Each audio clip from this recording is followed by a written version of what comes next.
Buen día, mi nombre es Dayana Vázquez y en este vídeo les vengo a hablar acerca del libro La náusea, un libro que marca un hito importante en la corriente existencialista. Fue publicado en 1938 y es el primer libro del ya muy reconocido filósofo, escritor, principal representante del marxismo humanista y existencialismo, Jean-Paul Charles Sartre. El protagonista del libro se llama Antoine Ronquentin.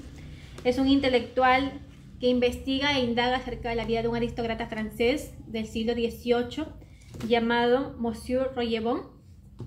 Este es un mero pasatiempo, ya que luego de haber viajado por varios países del mundo, Antoine Ronquentin decide residir temporalmente en un pequeño pueblo de Francia, donde vive de su renta, por lo que económicamente es independiente. El libro está escrito como un tipo de diario, donde Ronquentin registra su itinerario de investigaciones y su día a día. No se pierde ningún detalle de lo que le pasa en el transcurso del día.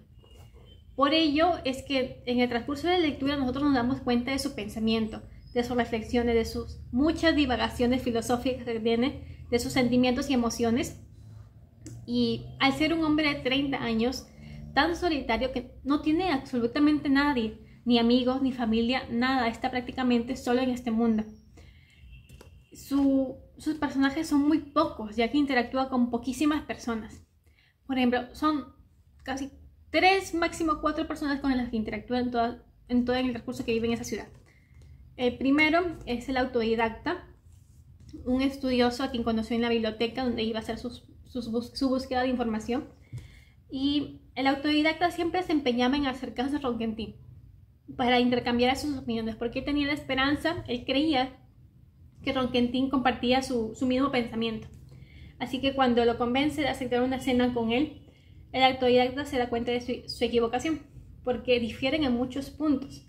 Ronquentin lo considera un humanista radical y religioso, y en cambio el autodidacta no se considera así. E incluso están de boca en boca en el restaurante, así que el autodidacta decide separarse de él y alejarse, y tomar caminos separados. Otro personaje importante en el libro es Annie, la ex novia de Ronquentin, con quien estuvo 3 años. Fue una relación un poco difícil. Bueno, Ronquentin lo describe así: un amor implacable y tórrido, sin sombra, sin perspectiva, sin refugio. 3 años presentes a la vez. Por eso nos separamos. No teníamos fuerza para soportar la carga. Y cuando a mí me dejó, los 3 años se derrumbaron en el pasado. De un solo golpe, de una sola pieza. Ni siquiera sufrí. Me sentía vacío. Después el tiempo reanudó su curso y el vacío se agrandó. Y el vacío siguió en él, ya no solo por Annie, sino que ya formaba parte de él. Antoine Ronquentin era un hombre muy triste, muy solitario, muy pesimista, muy lúgubre. Ya era un extremo, ya bien indiferente a la gente.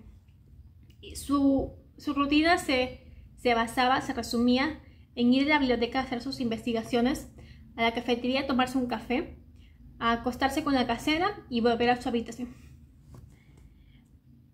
Algo curioso acerca de la relación que tuvo con Amy es que él decía que Amy tenía la capacidad, la habilidad de rendir al máximo el tiempo, porque hubo una temporada donde Ronquentin vivía en otro lugar, pero se daba el tiempo de pasar un día con Amy, un día libre solo con ella. Pero Amy tenía la capacidad de convertir esas 24 horas libres que tenía él en 60 minutos.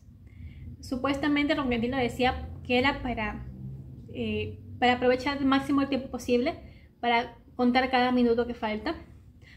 Pero bueno, otra cosa también que tenía Annie era que siempre se empeñaba en crear momentos perfectos.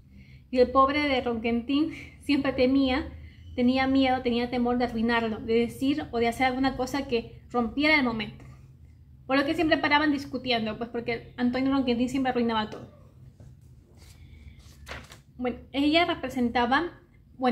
Ronquentin la consideraba como su ancla, su sentido de vida, de su existencia. Pero al inicio del libro, el sentido de su existencia era el aristócrata francés de quien estaba investigando, Monsieur Royebon. Él decía que por él comía, por él respiraba y por él se movía. El sentido de esta existencia se basaba en su investigación acerca de este personaje, pero se dio cuenta de lo poco que valía esa investigación, porque era un personaje que ni siquiera existía, que no tenía nada de importancia, no impactaba nada en la historia. Bueno, sí impactaba, pero ahorita no tenía ningún sentido. En la actualidad, donde estaba él, ya no importaba eso. Así que la única cosa que lo anclaba a la existencia era el reencuentro que iba a hacer con Annie, porque Annie la contactó con una tremenda carta para una pequeña nota donde decía que quería encontrarse con él en París, donde antes estaban juntos. Y bueno, eso lo anclaba al futuro, lo anclaba a su existencia, y no esperaba las horas para encontrarse con ella, pues quería saber si cambió, si seguía siendo la misma Annie que él conoció. Y cuando llegó el encuentro, se dio cuenta de que los dos habían cambiado. Aunque Annie, bueno, les digo lo que dice Annie.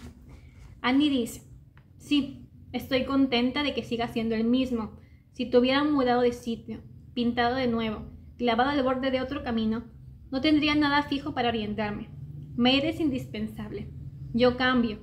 Queda convenido de que tú permanezcas inmutable, y mido mis cambios en comparación contigo. Ella consideraba a él como su ancla. Como él no cambiaba, ella siempre iba a seguir adelante. Pero Ronquentin se da cuenta de que ambos habían cambiado. Pero en todo ese boca a boca que tuvieron con ella, en esa discusión, al final de cuentas, ellos se van por diferentes caminos. Ella termina todo y se va con su amante, quien la mantenía. Y Ronquentin se queda sin ningún ancla que lo ate a la existencia. Se queda absolutamente solo, sin ningún sentido de vida. Y el libro no solo se trata de esos acontecimientos, sino que en la mayoría del libro se trata de un divagar, de una reflexión filosófica acerca del sentido de la existencia, del sentido de la vida de Ronquentin. ¿Qué cosa le daba sentido a su vida? Porque él decía que la sociedad de hoy tenía que tener metas, tenía que tener objetivos, tenía que tener algún pasatiempo en lo que distraerse, para no darse cuenta de que su vida no tenía nada de sentido, de que no valía absolutamente nada. Y ahí es donde nos muestra el pensamiento de Sartre, pues, ¿no? Porque el libro, al final de cuentas, es el pensamiento de Sartre hecho novela. Antes que me olvide, el libro, la palabra la náusea, el título, se refiere a esa repulsión, a ese asco, a ese odio, a esa repugnancia que sentía hacia la insignificancia humana. En resumidas cuentas, él lo dice como lo absurdo de la existencia. Así que si te gusta lo que es filosofía y todos esos matices, estoy seguro que ese libro también encanta. Algo curioso de Sartre es que ganó el premio Nobel en 1964, pero él mandó una carta a la Academia Sueca para rechazar ese premio. Él dijo que por razones que me son personales y por otras que son más objetivas, no quiero figurar en la lista de posibles laureados. Y ni puedo, ni quiero, ni en 1964 ni después aceptar esta distinción. Y su motivo fue que él consideraba que todo escritor tenía que estar apartado de toda asociación, de ser indiferente, de ser imparcial. Porque si tú aceptas ese laurel, ese premio, te asocias con la institución que te está brindando ese premio. Y es lo mismo que nos dice también en el libro. Así que, si te gustan todos esos temas, deberías leer este libro, La náusea, de Jean-Paul Sartre. Muchas gracias.